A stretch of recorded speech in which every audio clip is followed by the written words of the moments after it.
It is 12:12. We now have quorum. Thank you.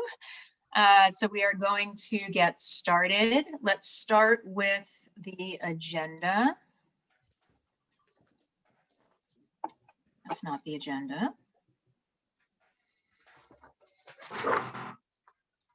Last meeting minutes. Oh, here we go. Okay.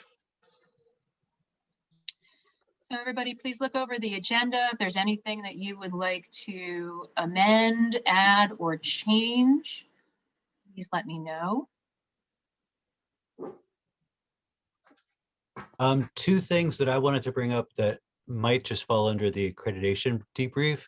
One is to plan for moving the evidence out of my personal OneDrive to some other more appropriate place. And also the Academic Senate is planning to have a debrief. So it'd be great if Hillary, if you could attend the next meeting or you know, if we could just like plan some coordination with the Academic Senate. Yeah, just send me an email. Okay. I'm just going to put this there. Does that suffice, Dan? Sure. And Hillary, I have one question with regards to assessment. Mhm. And I know that speaks more to the ILO components. But I also wanted to address the assessment week that we typically have in April with regards to the survey that we send that conducts business about, or the assessment on our governance processes. Okay. Cycles, Sorry. etc. So Yes. if not at this meeting, possibly by the next, if we can, you know, identify some key questions that we wish to see on that assessment for Nathan, so that our assessment results can really speak to all the engagements we made this academic year. Yes. So that's supposed to happen in May, Stephanie? Actually, it's typically the second week in April to allow for 2 to 3 weeks of engagement so that we can collect and then address those results at the summit. The summit's dates are still being determined. Right now, possibly the second week in May is what we're looking at, but we're still working on figuring out that date. Okay, I added it down here under new business, and I don't know if we'll have a lot of time to go through, but at least we can talk about it and start the conversation. Nathan's not going to be here today either, so we may want to do a follow-up meeting. Just want to make sure it's on your radar. Thank you, I appreciate it. Anyone else? Okay, not hearing any other changes, additions, or concerns. May I have somebody move to approve the agenda as amended? So moved. And a second? A second. Thank you. All right. Let's move on to last meeting's minutes. This is from, it seems, a million years ago, before the visit.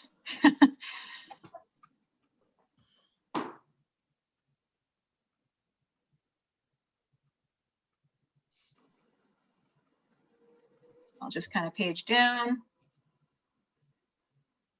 You know, if there's anything critical that is not there, or if something's incorrect. You guys know my operating structure where I listen back, but I don't put every single quote in, so.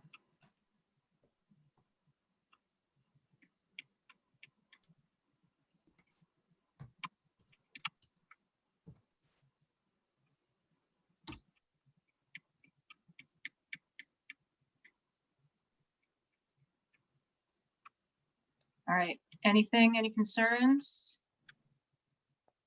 Not hearing any. Could I ask for somebody to move to approve the February 26th minutes? Move to approve. And second?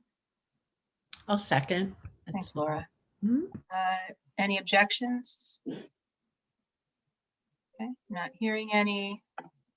Minutes are approved. Did I forget to do that for the agenda, by the way? Let me just say that now. Anybody object to the agenda being approved? Sorry about that. Okay, not hearing any that's approved. I don't want to give out. Okay, so let's get started.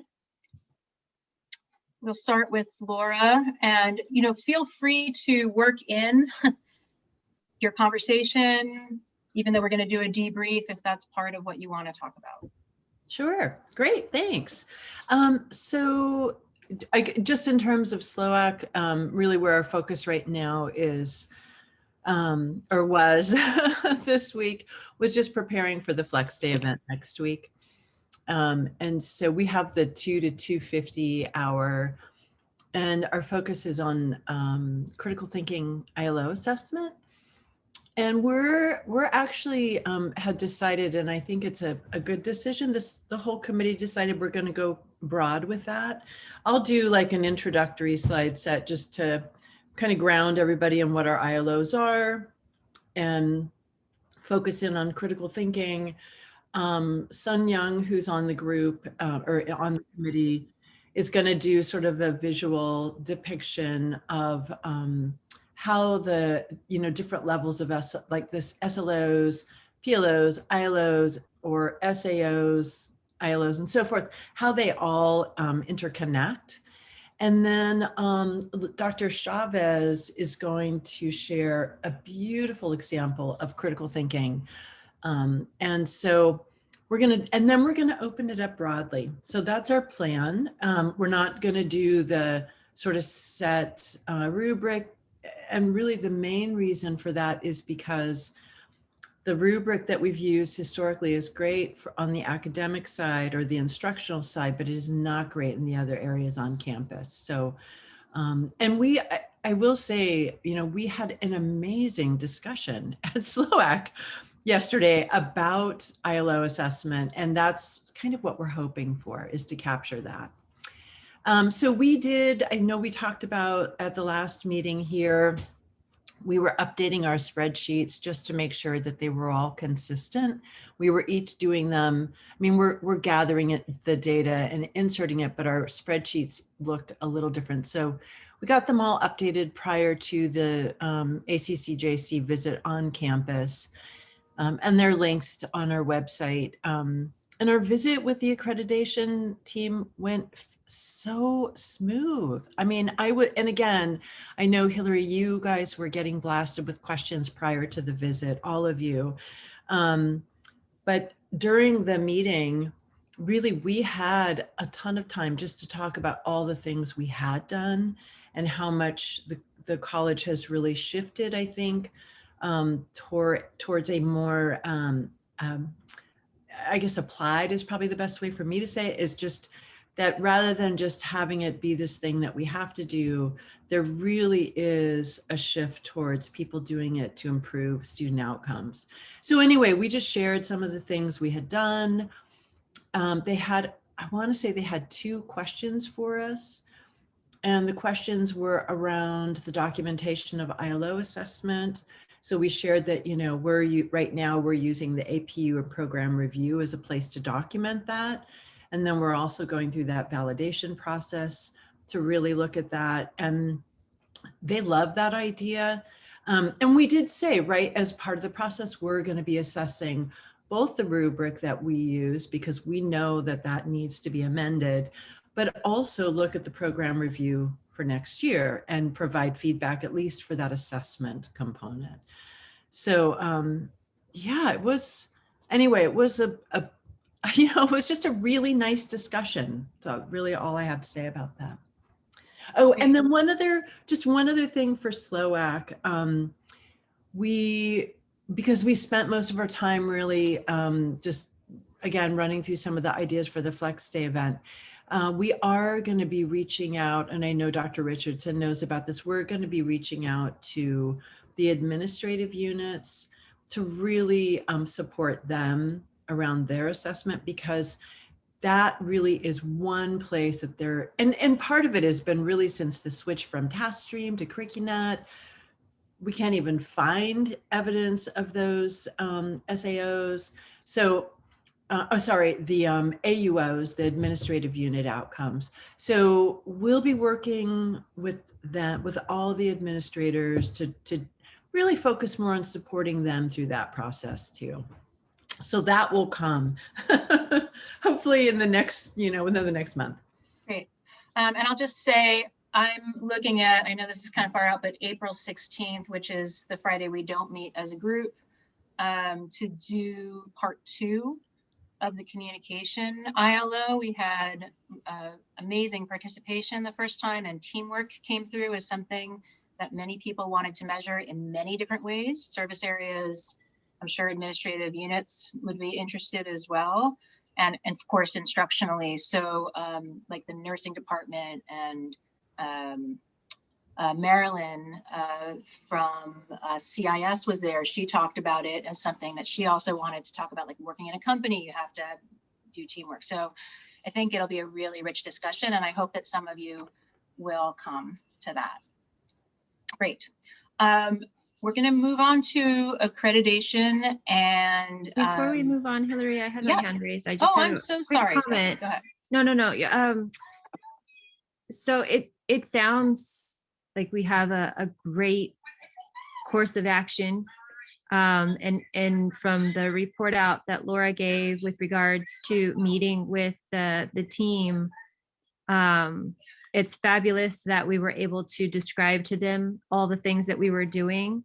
I would say the only thing to keep in the back of your mind with regards to moving into the future is making sure that we have a way of documenting those conversations and discussions, right? And that was one of our biggest drawbacks with the collection of evidence from everybody who assisted with that process, is we couldn't really capture. We had a date and time, we had an agenda, we had a course of action, but we never had an outcome. And documenting sort of what the outcome of those discussions and conversations are is the key to showing that we actually engaged in the act, right? So just being mindful of that going forward. Thank you for that reminder, because I need to still do that for the February 19th meeting and then going into the future. And then we could put those, Laura, right on the SLOAC website. The notes from, Yeah, totally. Okay. Thank you. Yeah. So VPI Richardson, one thing that Dan brought up was he wanted to just address that all of the evidence is still for the ICER is in his SharePoint folder, and he'd like that to be moved. So maybe you could incorporate that into your accreditation debrief. Thank you. I will. Did you want me You're to up. do the now? Oh, okay. Okay. Thank you, Hillary. I just want to just say we as a college really showed out, for this visit, and I could not be more proud to be part of Merritt College because of all the wonderful things that were true that the committee were able to ascertain as a result of their review of our evidence, as a result of their interviews with people. I think the thing to be proud of is that everything was consistent. What we said in our ICER, we did. We walked the talk, and they saw that. And I think it bode really well for us. I think one of the things that came out of this experience is that details matter in a huge way. And I'm so glad that so many of us worked to make sure that minutes were posted, Laura, that those got posted in time, that there was evidence to support everything we did. And I kind of like to share a brief story that was kind of nail biting for us at the very end of the visit. Back in September, I think it was, we were talking about the participatory governance manual. We all knew it had to be done, but there was some resistance because not everybody had time, and it was Stephanie had been kind of tasked with it, and she shared, Denise, I think we'll have a draft, but maybe by spring. And we had a discussion. I said, you know what, we really need to get this done, but there hadn't been a lot of help. And Stephanie said, you know what, I'm going to just do this. And I don't know how long you took, Stephanie, to do it, but I think you just took a weekend and you just plowed through.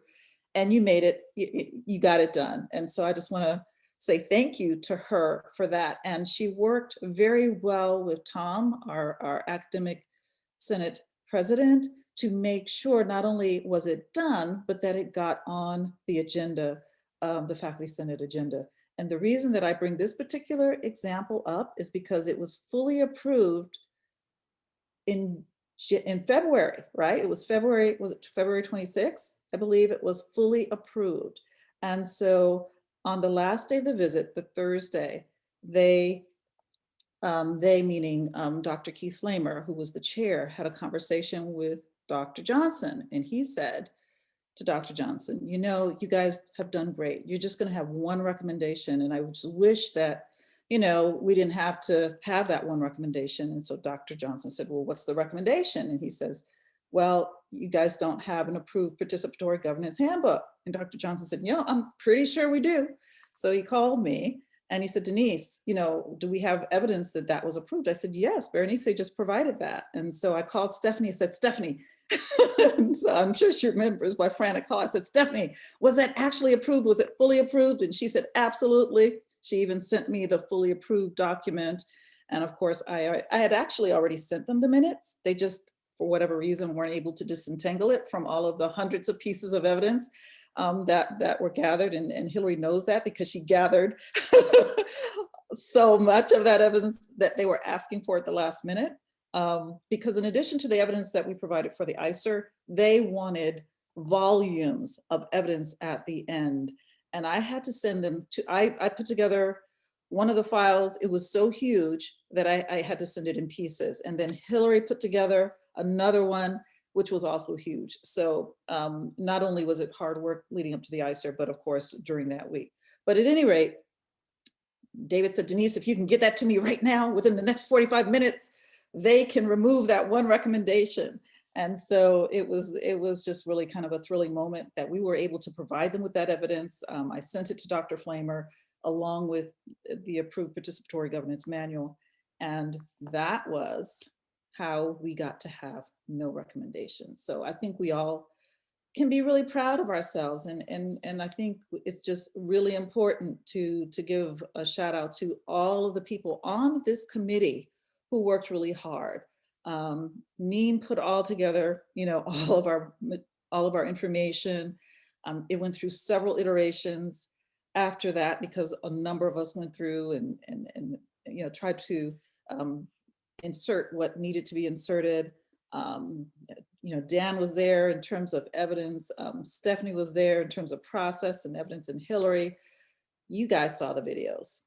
You guys know how big that was. And you guys, of course, may not know, but hours and hours were spent at the end gathering the evidence that they needed. So I just want to say a big shout out to Hillary, who went above and beyond, as did Stephanie, as did Dan, as did many others. And I could not, as I said before, be more proud. So the thing to remember though, after going through all of this, is that, you know, we've done a great job, but we have to keep the momentum going.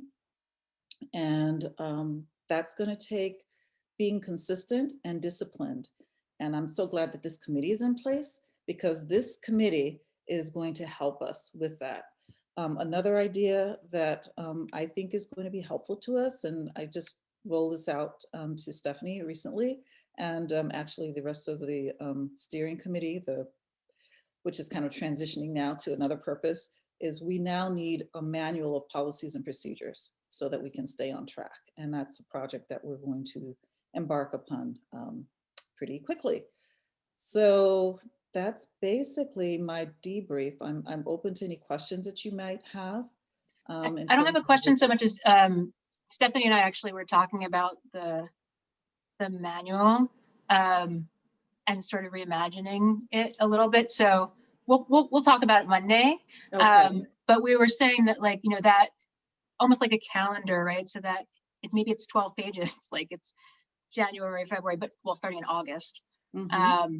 But for every committee having like, this is what you're supposed to get done in August, right? And so it's a guide for all of us. And then for us as the accreditation committee to say, okay, now everybody's spread out into your committees, and can you just make sure that this is happening. And if it's not, bring it up and make sure that it happens, right? Because that's what we really need. It's not so much like telling those committees what to do as much as reminding everybody, right? It's August. Here's where we are on the mission review cycle. Here's where we are in the IPB cycle.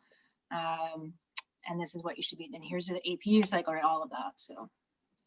And that can probably work. I think, yeah, I think we can talk more about it, but yeah, just something to make sure we stay on track, something that where all the information is present, something where all of the accompanying and supporting documents can be attached, you know, so that it's really clear to us as we move along the year, what we're supposed to be doing.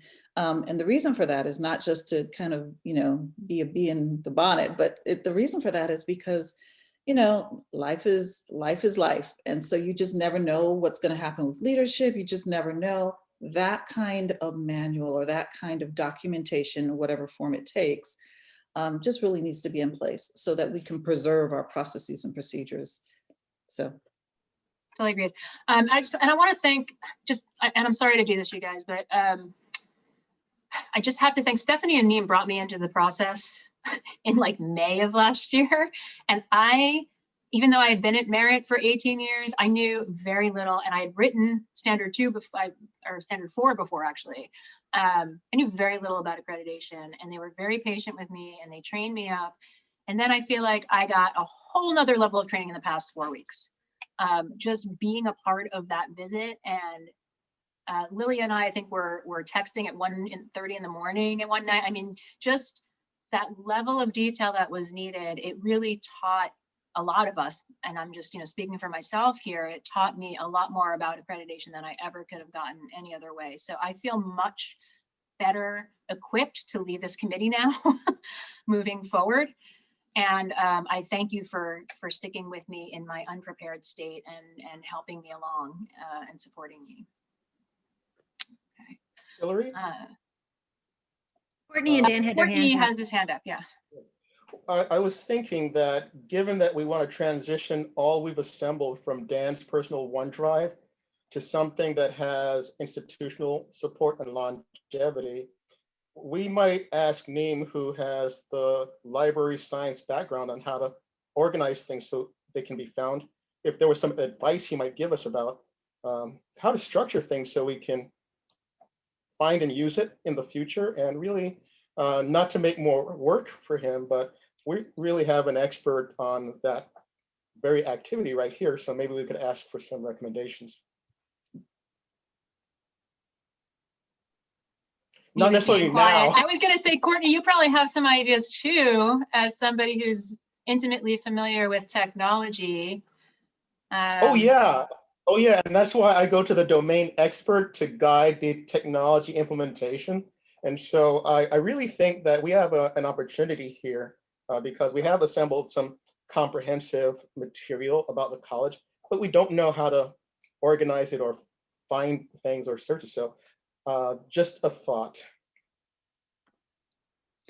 I'm wondering, Dan, and to Dan's point of, you know, how can we get that evidence out of his drive and into another one? Could we, I'm sure we can we create an accreditation archives type of drive that really doesn't belong to any one person, but belongs to the accreditation committee, where we can store that? And I guess I'm just putting, Courtney, would you be able to respond to that? Yes, we can. I know the how, but the leap from what am I looking for to here it is where the organization comes in. It can be hosted pretty much anywhere, and there are a lot of different things that can do it. But really, it's organizing the related pieces of information in ways that the relationships can be discovered, and then the actual evidence can be retrieved. That is the work of, how do we put it? There are many answers to where, and we can do where pretty easily, but the question of how it should be organized is really the determining factor. And I'm just going to go with an example here. So when we wanted to redo our website, we went to a company that knows how to organize websites. And then Henry was able to just drop right in and start delivering value right away because it was organized in a way that everything was where he expected it to be.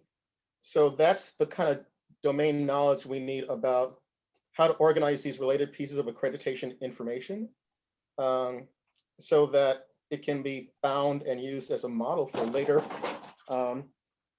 activity. So I can help with the how, but the domain of organizing information to be retrieved and discovered, that's why I'm asking, can we have some guidance on that? I think, and Dan, correct me if I'm wrong, that the evidence is pretty well organized because it's already organized according to standard. I think there are folders for each standard, and all of the evidence is numerically organized already. Is it? I mean, that's totally correct. I think Courtney might be thinking about like just like where do we store all of our minutes and like all of the raw data and documentation. I see. That we might use for our next round. But yeah, the evidence that I'm talking about is just specifically for the ICER. It's like, so it's all of the footnotes for everything. So like standard one, everything is exactly in order, exactly as BPI Richardson said. And by the way, like what the easiest way, it doesn't, I have no personal preference that it all gets moved out of my OneDrive. It's not taking up any like, it's not bothering me at all, but I'm going to be on sabbatical next year. So if there's any kind of maintenance that needs to get done, other people have access to that folder, but like everyone knows I have access. So like I was able to like fix things when the team was here, when we found some broken links or whatever. And so I won't be as, available next year to do that. If things come up, it probably won't come up. So if you want, you could just leave it where it is. But it does make more sense to like, if there was an accreditation committee OneDrive folder or a, Office of Instruction OneDrive folder or an ALO OneDrive folder, like to have all that stuff stored there so that, 10 years from now or whatever, like in 2 accreditation cycles from now, nobody's like confused about like, where is this stuff, And Dan, you've just spoken to really where I would bring the value, which is organizing things in a way that broken links are minimized and we don't run into that issue of, oh, I clicked on this, but I can't access it because I don't have permissions. And so, yeah, we have a very good start in how we've assembled the ICER and evidence. But really, how do we make sure that people can find what they need inside of the accreditation evidence? So that's where I'm looking for guidance and assistance. Okay. So is it okay to move on, guys, on the next subject of, okay. So the next thing I want to talk about is I want to put out an accreditation survey with Nathan's help to ask what we did well and what we can do better in the future. And it's going to go to everybody who participated or who's on the list to have been participated in writing the ICER, as well as this committee, as well as the broad community at Merritt. And I wanted to solicit from this group any specific questions, and you can just send them to me as emails, or we can have a discussion right now about that. I just don't want to put anybody under pressure if it comes up later in your mind. So for example, for the group who worked on the actual writing, right, people who signed up and some people were leads, some people were just writers, to ask questions of, how good was the information coming to you? Do you feel like you knew what you were supposed to be doing at any given time? Did you understand what the deadlines were? For the leads, like, did you feel like you got appropriate, like, did you have enough time? Did you have enough release time, which there was none, right? So things like that we want to sort of like be forward on for thinking about the next time. But does anybody have anything now that I know that Margie was on standard 2 with me. Courtney, I know you were working a lot on standard 3 at the last minute and helping us out on that. Neem, of course, was all over the place working on everything, so he knows how a lot of things didn't come in. Dan was, leading the effort at the top. So again, if there's nothing now, you can email me and I can incorporate it. But if there's anything anybody wants to say now, that's great too. Yeah. One that I think would be a great question, a survey question for any of the areas that folks worked on is if at any point in the process they felt urged to frame or convey information in a particular way other than what was organic to them. Okay, thank you.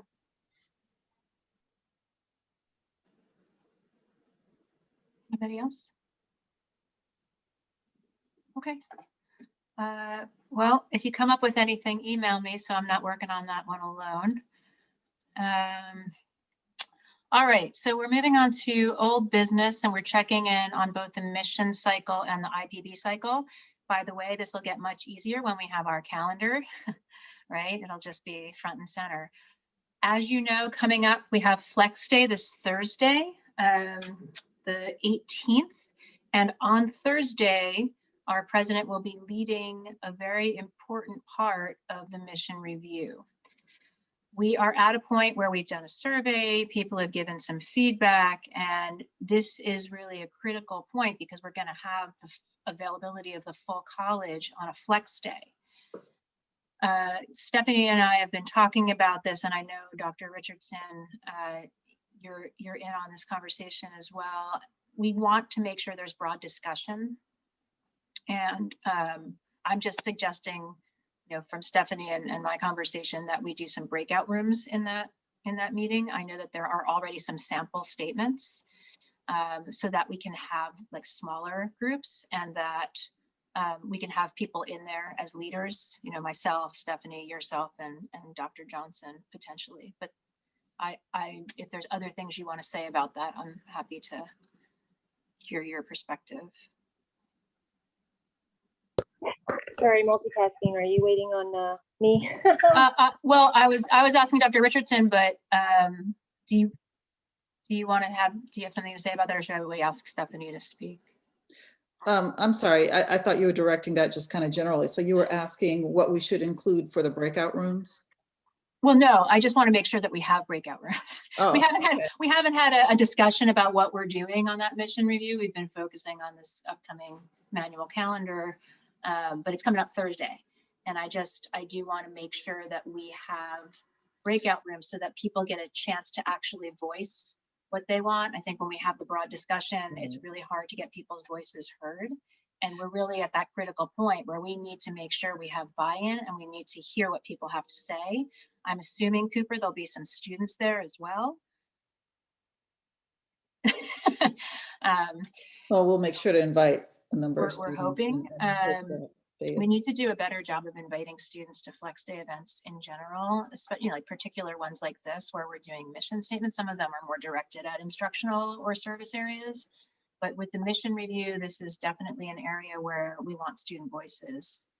And we've incorporated what we've heard from students, but that doesn't mean that they shouldn't have a voice in the final decisions. absolutely. Yes. Cooper, I see your hand. I just want to say that, yes, we will definitely have breakout rooms for that. And we will also have the research that Nathan has been gathering to help, to help initiate those conversations in the breakout rooms. So go ahead, Cooper. Thank you. Your hand was up. Absolutely. So I think this is great. I love the idea. I have no critical thoughts about it. We're here at the timeline that we're at. So I'm just, I feel fondly about the idea of including the students and getting their input. I just want to make sure, because I'm really focused on the full objective validity of anything that we're documenting, having done, especially in the area of student engagement. And anything that we advertise for them to be able to engage. So this all sounds great. I just would like to voice that with less than a week to advertise this at this point, whenever we have together the details of how we want to do that, or a flyer or what have you, I just want to make sure that we don't really stretch our legs to document how we've included the students, because I just don't feel like we can do that in at least any scenario where we've advertised less than a week. Thank you for I have that. a You know, suggestion for we that. just got the flex day schedule from the Professional Development Committee yesterday. So we haven't advertised it to anybody. So everyone's going to have an equal chance or non-chance to participate. But I agree with you that we need to be better about front selling any types of meetings where we want student participation in a real genuine way. So thank you for that. I have a suggestion. Yeah. So I would suggest that that if it doesn't already exist, that there should be a website, a web page on our Merritt College website where it has like the agenda and the Zoom link and stuff like that for Flex Day. And then the invite can be put on Canvas. You know, at the top of Canvas, sometimes there's these little things that say, you know, this is coming up, or, you know, look out for that. You know, you've been invited to this Canvas shell or whatever, you know. So I don't know how that works, like, but somehow somebody knows how that works, right? We could just send a help desk request, I guess, if nobody here knows how to do it, to put a little notice at the top of Canvas saying, oh, we could actually even just put a Canvas module, you know, like have a little Canvas module with the actual, you know, schedule or whatever, and put that in everybody's thing, you know, like just something like that. It can be put everywhere.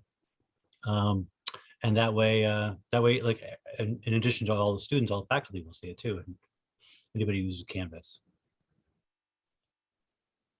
That's a great idea. Cooper just put it in the chat. It's not equal because, hold on. Yeah. Faculty new to attend a year, 2 years, 3 years ago. So again, Cooper, we're on a learning curve, and I agree that we need to do better. And that's something we need to, again, I don't know how we're going to front sell it for fall. We'll have to figure that out. And But also, by the way, if in the email that goes out to faculty and staff about Flex Day, that goes out to FAS, you could put in there like, please invite your students. You can offer them extra credit if you'd like. I offered I had to reschedule my regular class meeting for the one of the accreditation forums. And so I told my students, you know, we're meeting an hour later than normal because I'm going to this meeting and you're all welcome to go to this meeting. And here's the Zoom info. And anybody who goes to the meeting is going to get extra credit. And so I had like 4 or 5 students show up to that. And one of them was one of the people who spoke. And she sent me a very nice email saying, you know, thank you for inviting me. And it was really wonderful to be able to participate in this event, you know. That's a great idea. I love that. Maybe that's something we'll have to brainstorm at a future meeting of how to work in student voices, whether that's, you know, I mean, I think we need to also work with the ASMC to be a gathering point, right? So they can gather information from students and then present it. But yeah, we need to talk about that as a committee. But don't we want to do it right now for next week's meeting? Like, don't we want to make It's a this decision? week, right? It's a week away. I mean, not even. No, yeah, I mean, today's Friday. It's next right. week. Well, no, I think your ideas are fantastic, Dan, in terms of. What I'm saying, if we would like to invite students to next week's Flex Day, Yeah, we no, have to make I'm a with plan you. now and not plan to talk about it next month. Right. I'm talking about the fall Flex Day. Sorry. Okay. So yes, I think your idea of getting it on Canvas is excellent, and I can write to the help desk to see if we can put that announcement out there. And we can also do a FAS, and then we can ask faculty to post it on their individual sites for sure. I'm talking about more long-term than just this next meeting, because mission review cycle is an annual, right? So this is ongoing. It's not just this one. We want to keep on top of it. All right. IPB cycle. Can someone help me out on this? Because I know that there was a delay from the district in getting a budget, and that delayed our college's ability to get their budgets in. If somebody can put more detail to that, that would be helpful for me. Well, thankfully, Stephanie brought to our attention that there was a big disparity in terms of where we were in terms of our budget cycle, because we were following the budget cycle that is traditional, that in terms of when the district requires things of us. And so we have accelerated our processes a bit. And I believe that now we are on track with the revised budget schedule that we put together to be commensurate with what the district is now requiring, which is an earlier deadline for submitting certain budgets and an earlier deadline for submitting prioritizations and that type of thing. So we have been working hard at the, among the administrators to make sure that our position control budgets and all of our discretionary budgets are submitted in a timely manner so that we do meet the deadlines that have been newly established. So I don't know if that speaks to what you were sharing, what you were asking. So I guess I just want to make sure the date that the administrative leaders are getting their budgets into the district is now set at. I mean, we worked on them all week. I'm not sure of the exact date that we're supposed to be submitting them.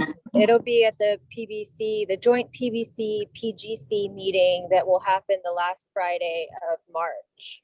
Okay. So that is the deadline for us to get that in. So the budget committee will be meeting next week. I don't know if they're planning on presentations, but it will go before the council on the 24th, I believe, of March, and then on to the PBC PGC joint meeting on the 26th. That sounds right to me. So yeah, the end of March, but we've been all working to make that accelerated deadline. So I'm pretty sure that we'll have everything that we need to have submitted to the district by then. Great. Dan, just because you sent out this email this morning that I don't think any of us were like aware of the Jill Biden amendment to the, because Jill Biden's a community college teacher. I'm sure she worked for that. The Jill Biden amendment to the health law, the Rescue Act or whatever we're calling it. You said there's something like a couple $2 billion coming to California community colleges? Yeah, well, I mean, it's not based on my own research. I just sent an article that I had saw on Twitter. Let's see. It's not, there's something for higher education in general. So California's colleges and universities received $5 billion total for all colleges and universities. And then according to the document, 2.2 billion of that will be going to the community college system. Well, let's hope that makes our budgeting a little bit easier.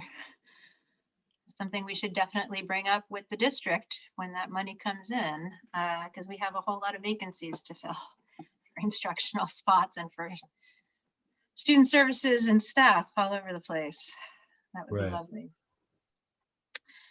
Okay, any questions on either of those cycles? This is where, again, that calendar guide is going to be so helpful because we'll just have it in front of us and we'll know exactly where we're supposed to be. So I really appreciate that we're doing that. All right, we have a bunch of new business. A point of clarification, Yeah, I'm sure. being a little too patient and things are moving on a little too far. Maybe it'll be easier if I shape it into a yes or no question, or I can't confirm that at this time. Can I expect that we will not be documenting and presenting that we have done well at including students in the flex day at any point in this one? Will anybody be trying to document that and assert that? Document that we've done well or poorly? That we've done well. I don't care if we don't even mention it. You know, I don't think, I mean, we're done with the accreditation report, so I don't think that we're documenting anything for this flex day. I think that's why I'm talking about, I mean, we're still going to invite people, but I think that's why we need to talk about it moving forward. And I do think that we need to include students, and I don't think I would use language of poor or well at this point. We'll see how many students show up and then we'll know if students were included. But it's going to be a lesson moving forward rather than a documentation because we're not currently working on a report. And they If don't really care 1,000 about what happened 6 years ago because the next report isn't for 7 years. They care If what a happened in the thousand- last 3 years. If 1,000 students show up and it didn't have anything to do with our actions, it does not mean that we included the students. No, it does. That's Actually, if actually- 1,000 students show up that's and what we inclusion include them, it is. doesn't mean we No, included No, 'cause students. It we might can mean spread that we didn't do a good information job of word inviting mouth. them. It doesn't mean that it's coming from the institution. Okay, we I can want argue to that. see that, or I want to not hear that. All right, well, we can argue that later, Cooper, but at this point, like I said, we're not documenting it for any kind of report. We're simply trying to do better. So let's not put a damper on what we're trying to do, and let's try to include as many students as possible. I'm not trying to put a damper on anything. I don't even want to focus on tones, energy, or anything else.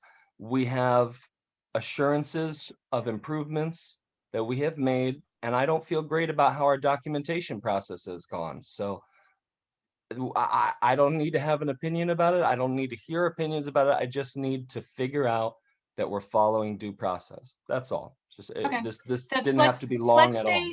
Flex day inclusion of students, mission statement inclusion of students is not part of our improvement plan. So that's not going to be part of our documentation, but I do think we need to think about it moving forward. And I'll agree we touch can do base on that. interpretation for that later. Okay. But we should follow all of our due processes. So if anyone can identify any of our policies or procedures or processes that we're not following, we should like go to it, and we should, if we're not following it, we should either say, oh, well, we're not going to do that anymore. We should change it and say, okay, here's what we're really doing, or we should follow it. So like, but we shouldn't just assert that we're not following something that I don't know that we're not. I've been asking for different bodies and individuals to present me with an extended period of time so that I can present codes, policies, evidence, all of this goodness for 2 semesters. Who's got that schedule for me? I'm happy to substantiate any of my perspectives, and I absolutely refuse to have any of them even close to dismissed or really said much of anything about if I am not granted that time to objectively prove my concerns. I think that's fair. Cooper, your concerns are noted. And we're moving forward and trying to do better. And I know you want more time. That's not in the here agenda for this meeting. in the If you proper wanna put it- place. Then let's get it in the proper place. Okay. Well, let's put an agenda for a future meeting. And also, I think one of the things that we're talking about today that is on the agenda is to schedule the town hall for students, which is a great place to do it. But we're not even talking about the college-wide newsletter yet, and we need to move on to new business. So on that note, I wanted to check in on our goals for this committee. So the goals that we set in our first meeting in August of 2020 are to support Merritt College to get fully accredited. I think we're doing well on that. Ensuring an ongoing and continuous process of accreditation, and that's what we're talking about right now, is to make sure we are moving forward with that focus.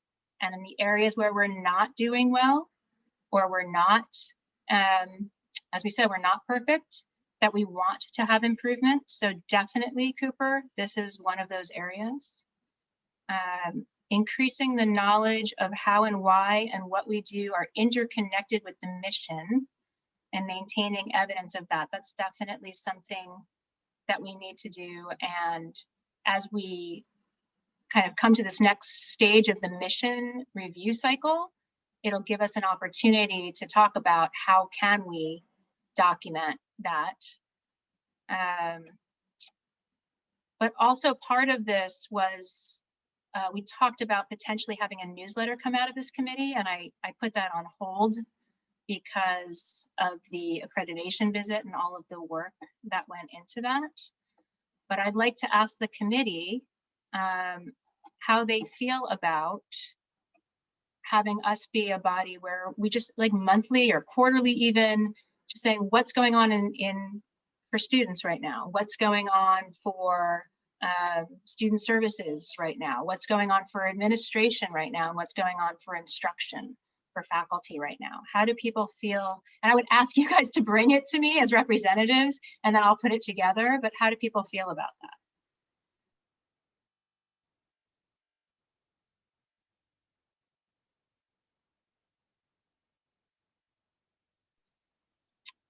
I see some nods. Are people willing to bring, to send me what's going on from the perspective of their different areas? Well, I can speak for curriculum, and I mean, we already had this discussion at our meeting, Hillary, but you know, our committee would really like to engage with this committee in working on a curriculum-focused equity project, building on the Peralta online equity rubric, to help guide faculty specifically in developing, you know, equity-minded curriculum. Okay, so that's a whole step. So maybe the newsletter is not the way to connect. I thought we would want to do. I mean, that's separate, Nina. I definitely want to do that. Okay. I'm sorry, actually I have wasn't a- paying attention. That's Sorry. okay. I actually have a meeting with Feather next week to start talking about that, also for guided pathways. But just starting with the idea of the newsletter, because part of what we heard in the listening sessions was that there's a disconnect between students and staff and faculty and administrators. And, you know, the listening sessions and the town halls address part of that, but I was thinking that putting information out from the different places would also help people to understand. So if, you know, if Cooper, if the ASMC, whoever is that representative is, you know, on this committee, if that's you or somebody else, sends me, you know, a few paragraphs, what's going on for students, whether that's like we have ASMC elections or we're registering for classes and here's some problems that we're having. And then student services says, this is what we're doing. Again, so how would people feel about getting me that information? Because I can't get it by myself.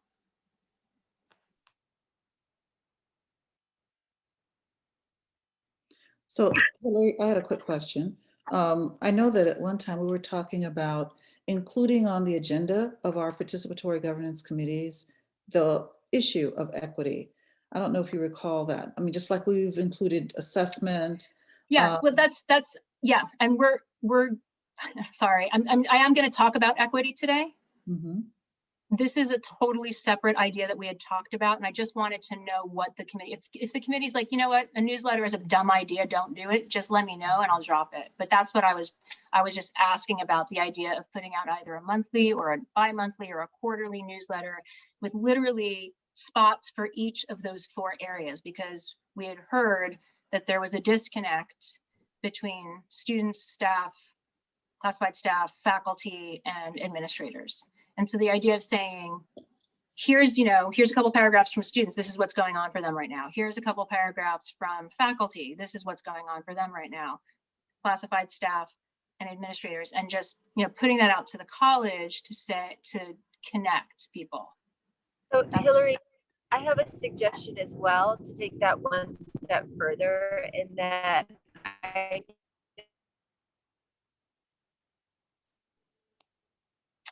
Sorry, Steph. know that David sends out his newsletters as the, can you hear me? No. One of the Spotty. inquiries Spotty. was, sorry, I'm driving. One of the inquiries was, you know, David sharing communications about what is happening, you know, on a campus-wide effort with respects to the different areas. And so if accreditation is going to do the same, my recommendation would be to have a joint effort between this committee and the to have that type of communication in a newsletter, so that there isn't multiple newsletters and that there is that widespread information. I love that idea. So we could gather information, but then send it to the president's office to put into the connection letter. Correct. Yeah, we'd have to ask Dr. Johnson about that, but I think that's great. How do other people feel about that? Well, I also think you need, given that we're focusing on the 4 constituent bodies, I think you need to get the buy-in of the leaders of those bodies, right? So speak to Tom and to Shetta. Cooper's already here, but then obviously also Dr. Johnson. Right. So Cooper, how would you feel about, submitting what's going on for students on either a monthly or a quarterly basis to be published in that Merritt Connection letter? That sounds great. Okay. And I know Tashetta's not here, but is Margie still here? No, Lillian is here. So just Lillian, I'm not asking you to submit the information, but how do you think that would be helpful to kind of have information from classified staff directly and with, I don't have to say it all again, you heard me. Yeah, no, I heard you. Oh, I'm sorry, I meant Lillian, but also Lilia, you could talk about it from an administrative perspective. Well, I would want classified to be informed so they can, chime in. So would we, is there going to be a collective, maybe communication sent to all the different leadership, the constituencies, and then request that input?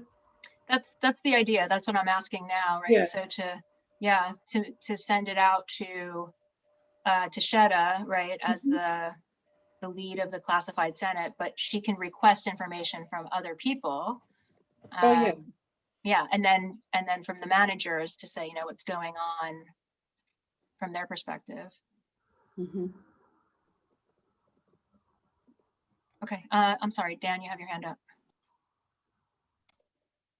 Yeah, I was going to. I mean, I'm going to lightly argue against the newsletter. I don't really care if anybody wants to. It's a lot of work to do something like that, and so you want to take that on, or you're volunteering to take that on, which I think is awesome.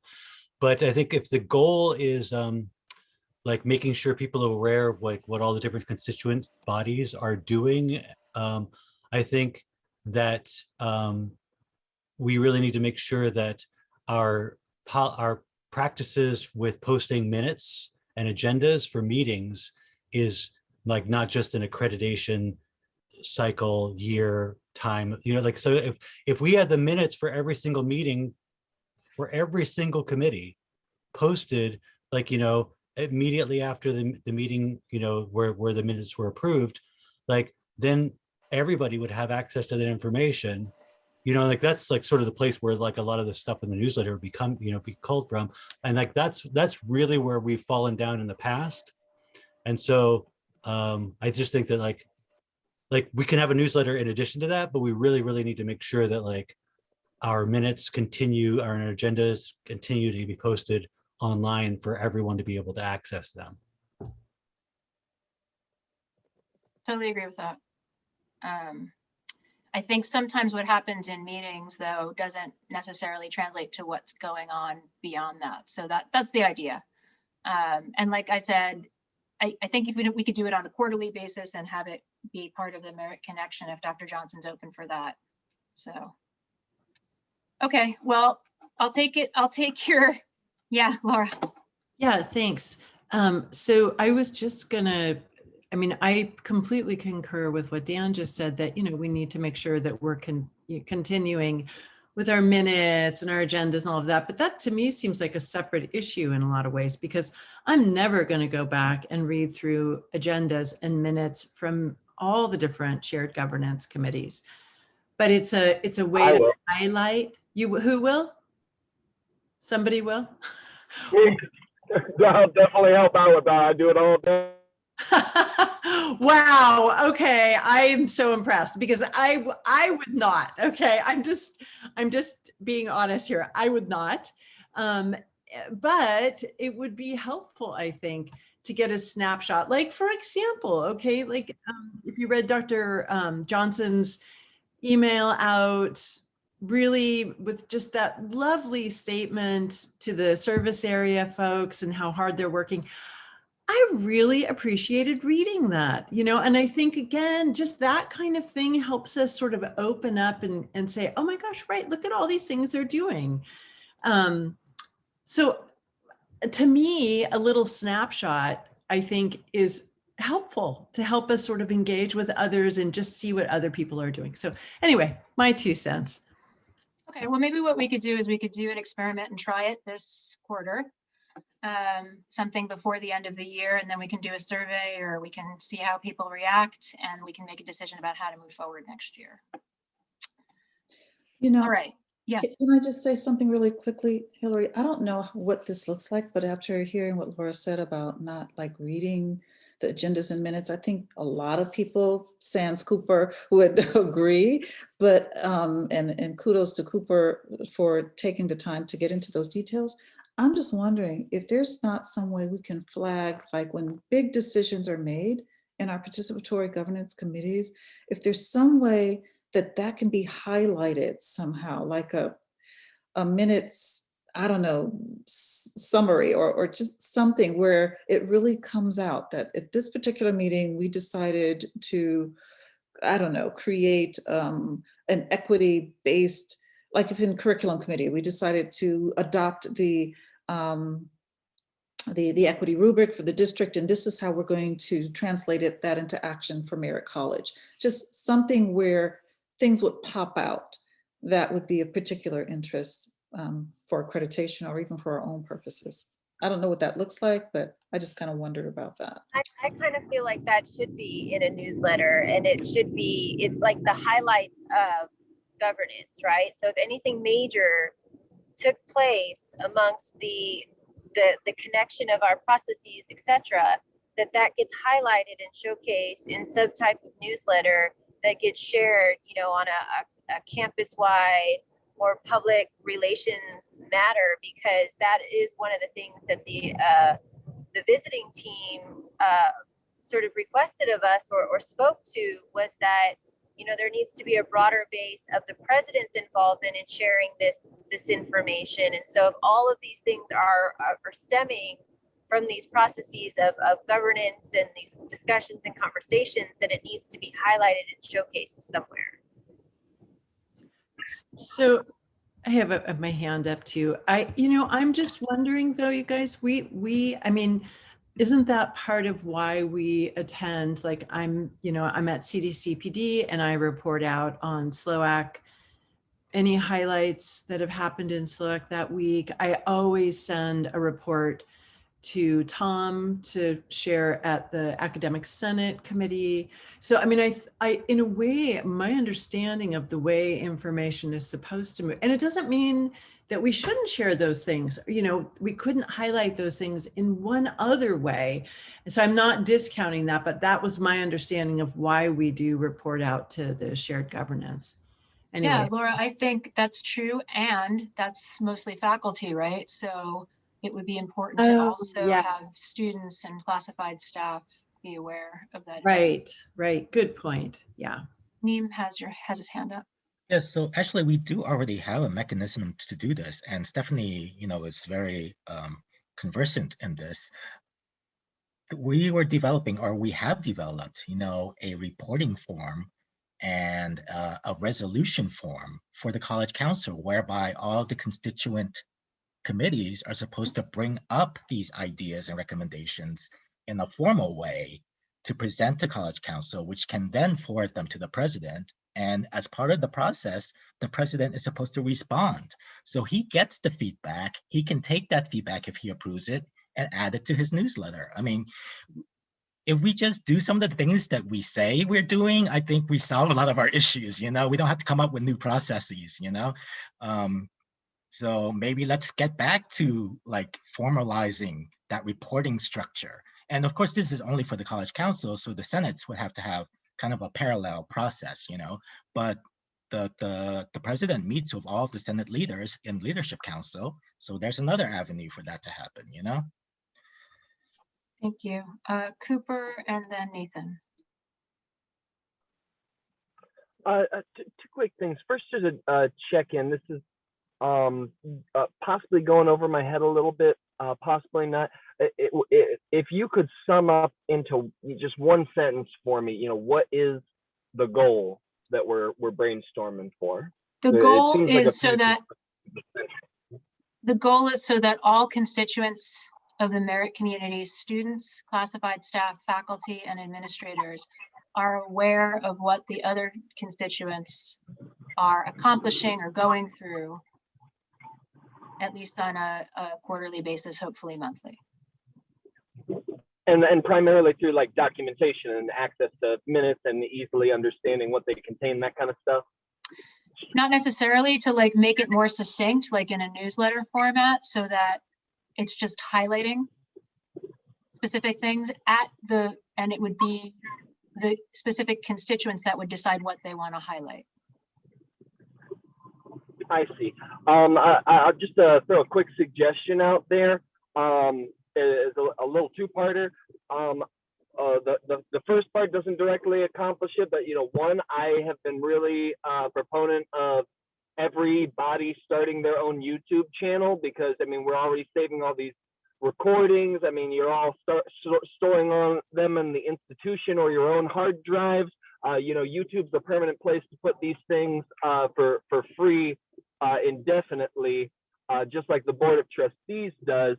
And then you can easily extract that material to contribute to any sort of written format of a goal like you're talking about right now. But you can also accept the help of individuals like me who have that, quick editing capability, where, you could just submit, somewhere about the middle of the meeting, we talked about this, it was relevant. We'd like to put a little compilation video where people can see highlights of what we discussed or worked on this week or this month. I'd be happy to support that and try and implement trainings to continue that knowledge on, so we're not just, in a different situation as soon as I or whoever's gone. And yeah, that's basically the idea. Okay, thanks. Probably for that not the idea. main idea, but it might be a good form as well to boost this. Thank you for that idea, Cooper. Nathan? Quickly, I'd just like to recommend that we gather all these forms together that I think Neem just mentioned several, and put them on the participatory governance website as forms so that people can fill it out or download it as a. Those forms actually exist in the participatory governance handbook. So those forms are now, a public, they're in the appendices of that handbook to be referenced, the templates of the agendas, the minutes, and the recommendation forms. So they are ever present. But I think that's one of those things that if, as what Neem is saying, we start engaging in the acts of what we said we would do from the beginning of the academic year, that we will have more information to work from. And certainly incorporated in the procedural handbook, manual, whatever it is that we come up with as another mechanism. And I say, let's do both. So let's keep it in the appendices of the handbook, and let's also make it really easy to find, Nathan. I think that's great on the PG page. Okay, thanks for that. I want to make sure that we do get to a couple of items here because we are running short on time. We only have 10 minutes left.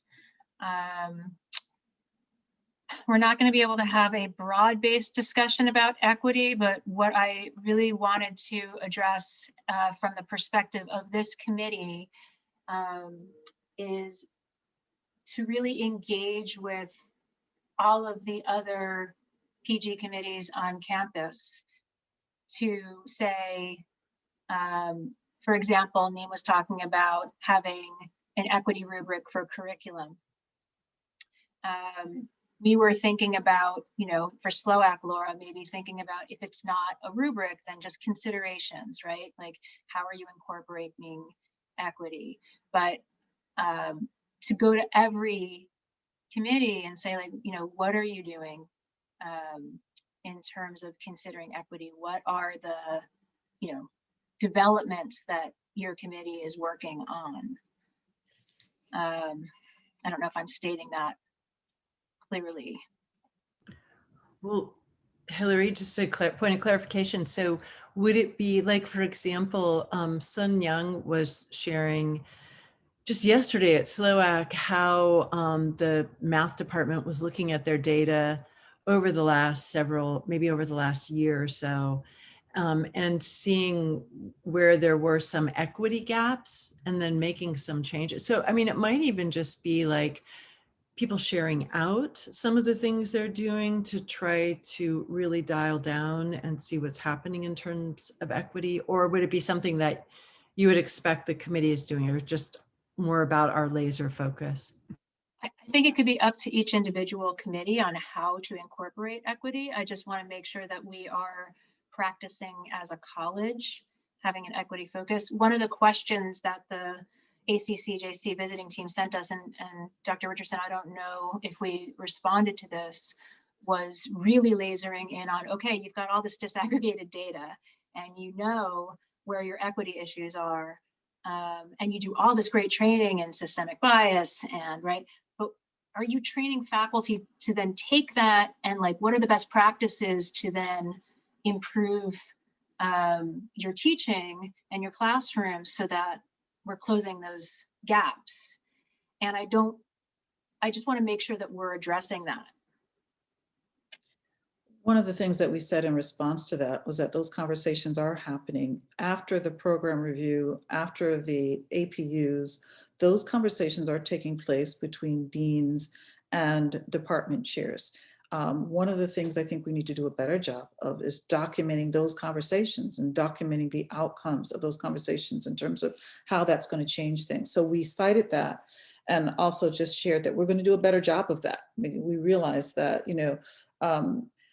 equity has always been, I think, a part of Merritt's culture and it's a priority, but now even more so. And so we're basically figuring out how we're going to do a better job of incorporating the data into our everyday, practices. So that was basically the response to the team. Okay. And they seem satisfied with that. Well, I don't think we should be satisfied ever. I think we should just keep doing more. But with the response that we're going to do better. Oh, they were satisfied. Yeah. No, I'm going to meet with Feather next week about what they're doing with guided pathways. And we're, as Neem said, we're working on the rubric for curriculum. I'm going to meet with, I'm trying to make an appointment with Lisa Webb because I know she has a lot of experience in equity. And so maybe just having her come to one of these meetings and giving some advice to us and support on how we move forward to better document, but also to better practice and learn, right? I think everybody's dedicated to more equity. I don't know that we all know what to do to be better at it. I know that student services and instruction will be collaborating to keep equity at the forefront. Dr. Chavez and Dr. Webb are both committed to keeping that a priority as well as I am. So we're going to be, we've had a number of presentations and we've had a number of people come and speak. So we're going to be continuing that and finding ways to make it practical, to make practical application of what we learn as we go. So, I think we had a meeting yesterday, fortunately for Dr. Webb, she was on vacation, but we did have an equity meeting yesterday. And so we're basically just kind of getting our feet under us in terms of how we're going to move forward. But I think the momentum is there, and I think we're going to see progress college-wide as a result of those efforts. I agree with that. Okay, and not to rush that subject, we'll come back to it, but we're not going to finish everything today. Comment before we pass on? Cooper? We're gonna move on for a second because I really want you to talk to us about the student town hall and what that is, and then what you'd like to see for the next town hall, because we only have 4 minutes left. Sure. So I know you have the student town hall coming up on Flex Day. Could you tell us, just kind of sum that up quickly? We don't. That's inaccurate. We have no student events on Flex Day. We have an event for the professionals that involves the student panel. That's the only exception. Oh, could you tell us what that is? I don't know anything about it. It's for the professionals. It's not my purview. Oh, okay. I know that Dr. Johnson had wanted to schedule something for March 23rd, and then I think you wanted it to be And brought. then didn't get back to me about the information crucial to it in the time that I said I would need it to happen before I could start advertising it to have 2 weeks. So we need to not pick a date first. We need to confirm support systems and participants and what dates work for them first, possibly a calendar poll or something like that. But that's the big thing that we keep hitting a snag with is getting response from the participants, the professionals that are going to help host and facilitate these events and have the information to answer the questions of the students at these town halls. So not being able to confirm their participation with 2 weeks in advance, we have decided to move the date forward to a later date. So we don't do that again. I just wanted to explain that to clarify, the process of this. First, we put together our panel that's going to respond to the student forum, so we know what the students are showing up for. Then we advertise for them. So we are not disrespecting our students with cancellations, reschedulings, or any of short notice advertisements. Okay. I know that every Tuesday there's a college hour, and I think that's why Dr. Johnson chose the 23rd. So there shouldn't be anybody with anything on the schedule on a Tuesday at college hour. So that's just a good start for looking for a date and a time, and then going from there. Nathan, did you have something you wanted to add to that? I lowered it. Okay. Cooper, do you have something additional you wanted to add? No, I had my hands up from the equity subject still, sorry. Okay, that's okay. All right, so in the 1 minute left, just letting you know what's coming up. So Thursday, the 18th is the flex day, where the ILO assessment, part 1 at least, will be happening. Our next meeting is 2 weeks from today it should be the 26th, sorry.